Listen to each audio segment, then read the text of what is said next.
Selamat berjumpa Bapak Ibu dalam program yang menurut saya asik dan seru banget, yaitu Q&A atau tanya jawab, bukan konseling. Kalau konseling itu bisa kayak 5 kali pertemuan dengan orang yang sama, tapi sekarang hanya satu orang satu kali, itu pun 15-30 menit. Untuk masalah-masalah yang pelik sekali, saya berharap ini sebagai entry, ya, sebagai pintu masuk saja, lalu melanjutkan dengan konseling. Nah, saya pribadi tidak melayani konseling, tapi saya punya teman-teman yang menjadi mentor-mentor di WA grup keluarga bahagia. Itu beberapa di antara mereka melayani konseling secara profesional dengan appointment, misalnya 5 kali pertemuan. Karena kalau masalahnya pelik nggak cukup satu kali. Karena begitu dikasih pengarahan, dipraktekkan, reaksinya gimana, beda-beda.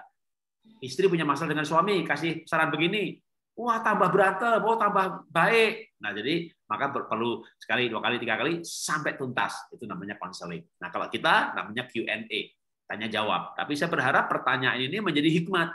Jawaban kita, perbicaraan kita itu menjadi insight, menjadi inspirasi. Oh yes, menjadi komitmen mengawali pemulihan. Jadi tidak menyelesaikan masalah hari ini, tapi saya yakin menjadi starter, menjadi pendorong, ya. Nah, itulah program Q&A, dan hari ini saya ditemani oleh Bapak dan Ibu Gede Widiada, hamba Tuhan dari Pekanbaru yang mengembalakan rayon di Riau. Ya, terima kasih Pak Gede dan Ibu untuk kesediaannya. Nah, pertanyaannya begini nih yang keempat. Anak saya jika sudah menginginkan sesuatu, ada kecenderungan untuk minta terus, bahkan ketika sudah disuruh berhenti atau dilarang. Ada kecenderungan untuk selalu berlebihan dan melakukan berbagai cara untuk mendapatkannya. Saya nggak tahu umurnya berapa, tapi ini. Misalnya makan, minta makan harus dapat, main gadget terus, nonton terus. Padahal saya sudah sering menasihati bahwa segala sesuatu yang berlebihan tidak baik.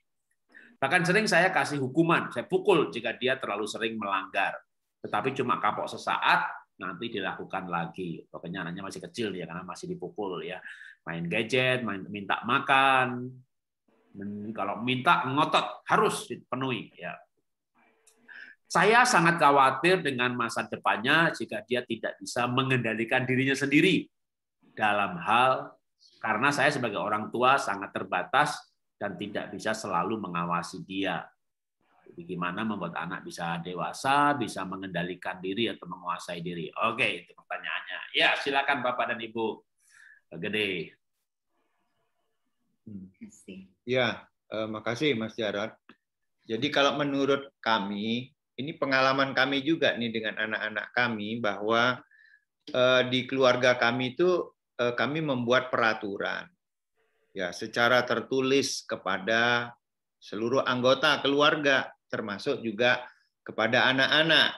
Nah, jadi kami membuat peraturan dan kami mengatakan kepada anak-anak kami bahwa kalau kita di masyarakat, di organisasi apapun, di lembaga apapun, kalau kita ingin bergabung di dalamnya, pasti ada peraturan. Dan kita semua sebagai anggota daripada lembaga atau organisasi mesti juga harus mematuhi peraturan itu, termasuk dalam keluarga.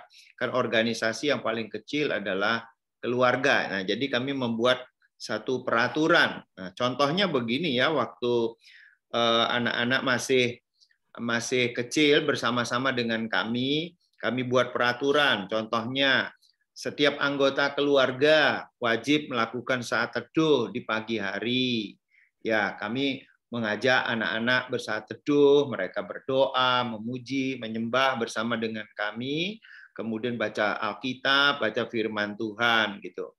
Waktu masih kecil, kadang-kadang saat teduh dia tidur di pangkuan ibunya, ya enggak apa-apa, tapi dia sudah mulai kita libatkan dari kecil. Kemudian setiap anggota keluarga saling menghormati satu dengan yang lainnya dalam saling mendahului untuk menyapa ya. Jadi selamat pagi, selamat siang, selamat sore begitu ya. Nah, kemudian setiap anggota juga wajib memberitahu kepada orang tua apabila hendak pergi keluar ya. Nah, namun ada hal yang saya tekankan sehubungan dengan kasus ini, yaitu apa? bahwa anak-anak ini juga diatur waktu sekolah, waktu makan bersama, waktu belajar, waktu bermain, dan waktu istirahat. Nah, ini kan kecenderungannya kalau dia sudah fokus terhadap sesuatu, apakah dia bermain gadget, nonton, kecenderungannya nggak bisa dibatasi. Nah, oleh karena itu kami mempraktekkan waktu anak-anak masih kecil, nah, kamu tuh kalau malam belajar dari pukul sekian sampai pukul sekian. Nah, setelah itu kamu boleh untuk beristirahat, kamu boleh untuk bermain-main. Nah, waktu bermain kamu adalah pukul sekian sampai pukul sekian. Nah, jadi anak-anak ini juga suka. Zaman dulu tuh ada apa namanya PlayStation, zaman itu wah, mereka asik sekali. Malah saya bareng sama anak itu bermain perang-perangan begitu, main kebut-kebutan mobil sama. Tapi begitu 15 menit mau berakhir, saya bilang, "Dek, kita siap-siap untuk berakhir ya. Ini 15 menit lagi kita mau berakhir. Karena apa? Kalian mesti istirahat, besok pagi jam 5 mesti bangun, mesti begini, begini, begini, dan segala macam." Nah, karena begini, anak itu kalau nggak ada peraturannya, dia kan nggak tahu sampai kapan dia berakhir. Dan itu kalau tidak dibiasakan sebagai gaya hidup, nah ini yang menyebabkan karena dia tidak tahu sampai jam berapa dia boleh ya bermain-main, dia ditabrak terus sama anak-anak itu. Nah, jadi ketika anak kami mulai dilatih, dibangun gaya hidupnya, nih bahwa jam sekian kamu bermain, kamu mau berolahraga, mau apa, nah, jadi 15 menit, 10 menit mau berakhir, kami siap-siap ya berakhir, kita akan melakukan lagi istirahat, kita mau begini, kita mau begitu. Ya, itu yang kami selalu lakukan begitu ya. Mungkin ada tambahan nih dari si Ibu. Ya, sama sih ya. Karena kami mendidik anak itu kan sepakat. Jadi untuk memudahkan mengontrol, kalau dia melakukan dapat untuk mengontrol. Jadi semua kita sebelum ada ini kita sosialisasi sama dia, sosialisasi sama anak-anak. Kira-kira begini loh yang akan kita lakukan. Setuju ya? Nah, setuju. Ayo kita lakukan sama-sama. Kemudian saya tugasnya membuat jadwal.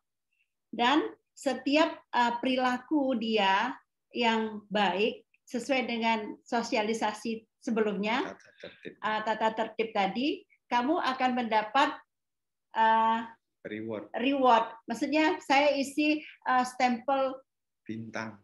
Bintang. Saya isi stempel apa gitu. Tapi kalau dia misalnya tidak melakukannya, saya isi stempel apa ya waktu itu ya. Pokoknya kelingking gitu misalnya. Jadi dia apa? Aduh, kok kelingking? Aku ingin jempol lah, aku ingin bintang. Nah, jadi mereka termotivasi untuk berlomba-lomba melakukan yang terbaik. Nah, karena pada endingnya kalau sudah 1 minggu perilaku mereka baik, begitu ya, kami ajak berdoa, mengucap syukur. Wah, luar biasa loh, kalian mampu ya mengikuti peraturan dengan baik. Kami juga bahagia, dan itu juga baik untuk kalian, sehingga kalian itu bisa melakukannya secara konsisten dan baik untuk kalian. Kalian menjadi anak yang teratur, disiplin gitu. Nah, rewardnya karena sudah terbiasa kami suka makan gitu, rewardnya makan. Jadi bahasa kasih kami makan gitu loh. Dan selalu ada reward yang lain, misalnya juga hadiah gitu ya. Jadi 2 anak ini beda-beda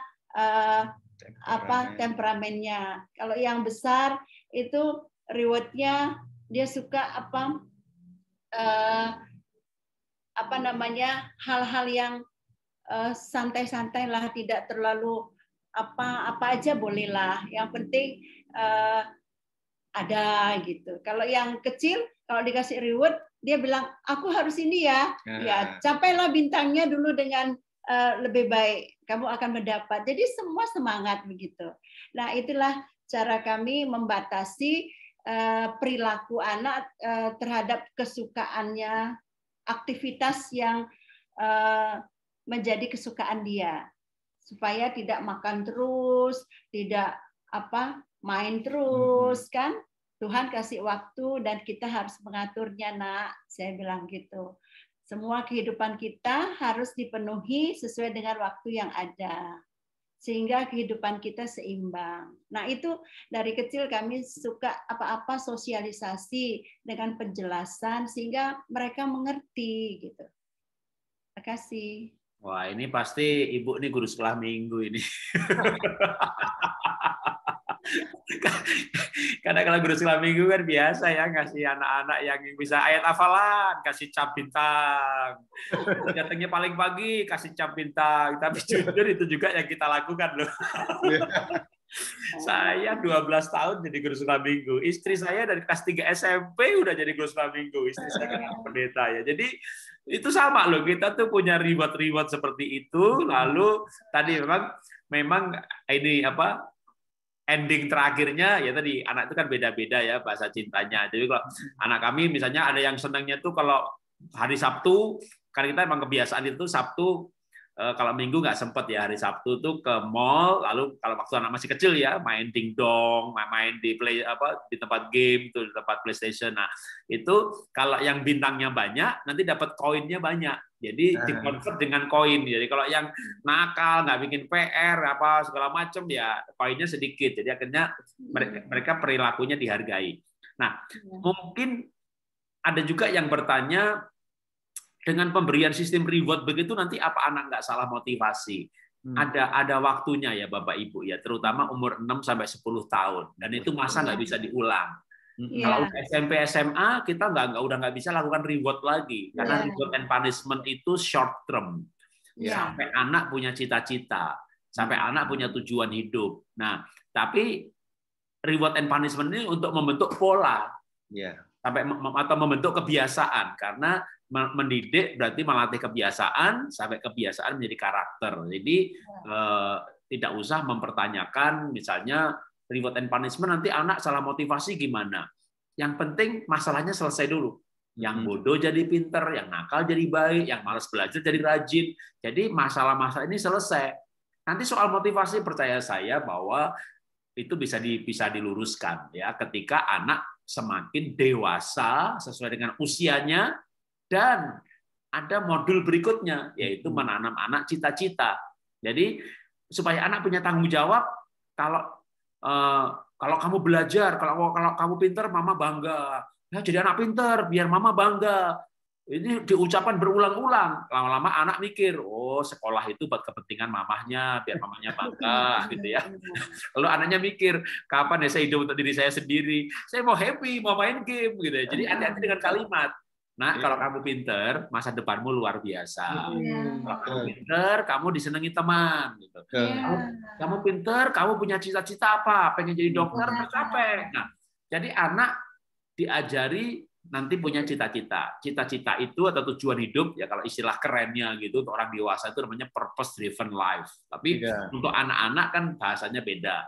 Ketika anak punya tujuan hidup, punya cita-cita, praktisnya, maka dia akan memiliki tanggung jawab bahwa sekolah itu kepentingannya dia. Ya, jadi supaya anak memiliki tanggung jawab. Nah, sekarang supaya anak menguasai diri, sama juga hanya dengan latihan. Ya, kalau saya mungkin kita kasih contoh kesaksian yang berbeda, misalnya nih, anak saya kalau akhirnya gitu ya, wah akhirnya mah jangan tanya gitu ya, kok sampai orang tua lain tuh iri gitu. Pak, anaknya kalau minta sesuatu kok sopan banget sih gitu. Itu akhirnya, tapi awalnya tahu nggak nih saya bawa anak-anak ke mall nih waktu dia masih TK gitu ya, dia minta es krim. Kan saya bikin peraturan, kalau minta buku, minta bolpen, minta susu, minta buah itu pasti dikasih. Tapi minta boneka, minta es krim, minta mainan, yang hanya es krim kan bukan kebutuhan makan sehat 5 sempurna gitu ya, atau minta boneka itu pasti kami tunda. Jadi cara mengajar orang punya penguasaan diri adalah menunda keinginan. Jadi kalau dia minta boneka, oke, nanti kalau ulang tahun kan aku ulang tahun baru bulan lalu, masa sebulan 11 bulan lagi?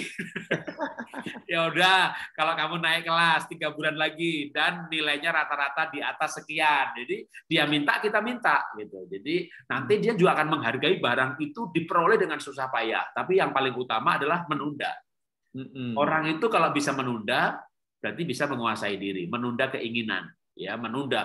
Nanti udah dewasa, kita tuh perlu menunda apa aja, karena banyak hal itu kita nggak, bahkan suami istri aja, hubungan suami istri kan nggak bisa kapan saja, di mana saja gitu ya. Kita perlu menunda gitu, menunda waktu yang baik, tempat yang baik, suasana yang nyaman.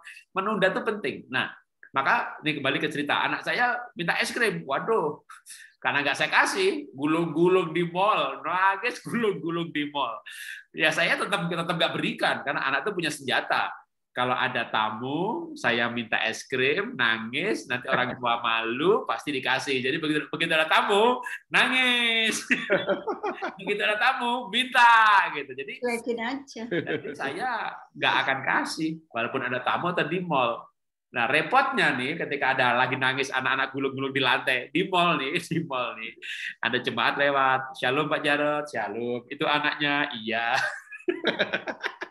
Aduh, Pak Jarod itu yang punya buku mendidik anak, yang suka seminar parenting. Saya bilang sama anak saya, Papa nggak malu ada jemaat lewat. Papa sayang kamu. Kamu harus bisa menguasai diri. Papa mau belikan, tapi nggak sekarang, gitu ya. Nah, itu besoknya ya nangis lagi, besoknya nangis lagi sampai mau ke mall tuh stres itu rasanya. Duh, nih besok pasti nangis lagi gitu ya. Tapi sekali, 2 kali, 3 kali, 4 kali, 5 kali, 6 kali, 10 kali, ya anak akhirnya tahu bahwa itu bukan senjata yang ampuh. Akhirnya dia mencoba senjata yang lain. 3-4 kali aja dia ganti senjata. Tahu nggak senjatanya apa? Ini ilmu rayuan ya. Kalau orang bilang gelembuk Solo. Jadi kalau ke mall, dia tuh bilang begini, Papa, itu yang jual es krim buka loh, Pak. Iya, yang jual buah juga buka gitu. Papa, kenapa? Aku punya teman, Papa tahu nggak si Joko? Tahu. Itu papanya baik banget loh, Pak. Oh ya, memang kenapa?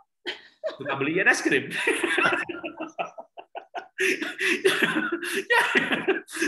Papanya temanku baik banget. Berarti gue nggak baik. Jadi ketika dia ngomong begitu sekali, 2 kali, lama-lama kita terenyuh juga, kasihan juga. Ini sampai anak, akhirnya kita bilang begini, ya Papa juga baik, tapi Papa kan beliinnya beda, beliin buku tas. Oh, temanku, papanya juga beliin tas, itu bukan kebaikan, Pak, itu tugas orang tua, Pak. Anak sekarang pinter-pinter, itu anak masih kecil jawab begitu gitu. Itu tugas orang tua Pak beliin buku, itu bukan kebaikan Pak gitu. Oke, kalau begitu gini, akhirnya malah saya yang melunak, tapi saya begini. Saya punya anak 3, nomor 1, nomor 2 rukun, nomor 1, nomor 3 rukun, nomor 2 sama 3 ini berantem. Nah, akhirnya saya bilang begini. Oke, Papa beliin es krim, tapi 1 bagi 2 ya, gitu. 1 bagi 2. Nah, dulu supaya benar-benar mereka tuh rukun sampai 1-2-nya tuh 1 wadah, sendoknya 2. Biar kita pengen tahu makannya gantian sendok-sendoknya ya, dan sendoknya normal, nggak boleh nanti sampai banyak banget nanti jatuh malah nggak kemakan gitu. Jadi saking pengennya es krim, bagi 2 mau deh, sendoknya gantian mau deh. Sekaligus ngajari rukun gitu. Sampai akhirnya begitu mereka udah mulai bisa rukun, ya kita beli es krim tuh sampai gini. Sama yang jual, Mas, maaf ya, kami ngirit. Jadi belinya 1, wadahnya 2. Kalau wadahnya 1-nya lagi harus tambah bayar ya nggak apa-apa, tapi beli es krim atau belinya separuh-separuh, pokoknya begitu kira-kira gitu ya. Yang jual orang tua pelit. Ya, kadang kalau makan banyak-banyak batuk nanti anak itu belum terbiasa dengan yang manis-manis. Jadi kami kadang-kadang agak tega seperti itu. Tapi itu cukup efektif dari pengalaman kami membuat anak itu akhirnya tahu bahwa nangis bukan senjata, gulung-gulung bukan senjata, dan dia menunda. Nah, permintaan-permintaan yang perlu kami langsung penuhi. Tapi permintaan yang keinginan, boneka, mainan, kami selalu menunda. 3 bulan lagi, 6 bulan lagi, nanti ulang tahun. Dan dia minta, saya minta, dia minta, saya minta, gitu ya. Sampai, tapi kadang-kadang kami memberikan istilahnya kasih karunia atau kejutan. Jadi misalnya ini kalau mintanya makin mahal, oke, ini kalau naik kelas nilainya sekian. Tapi kami lihat dia benar-benar rajin, nilainya bagus-bagus. Belum 6 bulan, 3 bulan kami beri. Dan dia tuh seneng banget gitu ya. Padahal itu sebenarnya kalau nunda 3 bulan, tapi kan kami bilang 6 bulan. Bapak Ibu pernah nggak pergi ke restoran tertentu ya, terutama restoran-restoran ternama. Kita pesan menu makanan. Kalau kita tanya berapa lama Mas? Ya, 30 menit, Bu, gitu. Percaya saya, nanti keluarnya belum 30 menit. Nah, itu restoran-restoran hebat yang nama-namanya keren-keren, beken-beken itu suka begitu. Dia bilang 30 menit, kenyataannya 20. Jadi waktu datang, wih, cepet banget gitu. Gimana kalau restoran yang nggak diajari menunda? Menunda dengan baik. Berapa lama? 15 menit. Kita lihat 15 menit. Mana nih? Udah 15 menit. Maaf ya, sebentar lagi. Mundur lagi 5 menit. Kita marah-marah. Kadang bilang 15, ternyata 20. Maka akhirnya tuh orang itu bilang 20, 30, kenyataannya 20. Nah, Anda boleh menggunakan ilmu-ilmu ini. Bagaimana menunda, tapi nanti memajukan, dan anak menganggap itu sebagai kasih karunia. Nah, tapi kalau anaknya nggak ada usaha yang serius, ya kita tetap pada 6 bulan. Tapi kita bisa melihat. Jadi itu trik-trik untuk menunda, tapi juga membuat anak asik. Lalu ketika menunda permintaan itu jadi 6 bulan, selama 6 bulan itu dia belajarnya rajin, digabung dengan reward bintang tadi, aduh itu bahkan kita sendiri orang tua itu bisa punya gairah membuat parenting itu kayak permainan. Jadi kami punya istilah dengan Ibu Novita Tandri namanya happy parenting. Jadi anaknya seneng, orang tuanya tuh kita ajari mengeksplorasi cara-cara mendidik anak yang membuat kita sendiri tuh kayak coba ini, coba itu gitu ya. Pokoknya kalau Bapak Ibu ikut terus di WA grup Keluarga Indonesia Bahagia dan program baru talk show kita Senin sekarang ini dengan model Q&A ini, maka saya percaya lewat pertanyaan, hikmat dan pengetahuan kita tuh keluar semuanya. Bahkan kalau saya khotbah parenting, kadang-kadang untuk cerita ini tuh lupa. Gitu ya. Tapi ketika ditanya, maka silakan bertanya supaya ilmu-ilmu kita ini, ya, berbagai narasumber kita keluarkan semuanya. Percaya saya nanti Bapak Ibu pasti akan menjadi orang tua yang lebih baik lagi. Ya, Tuhan memberkati.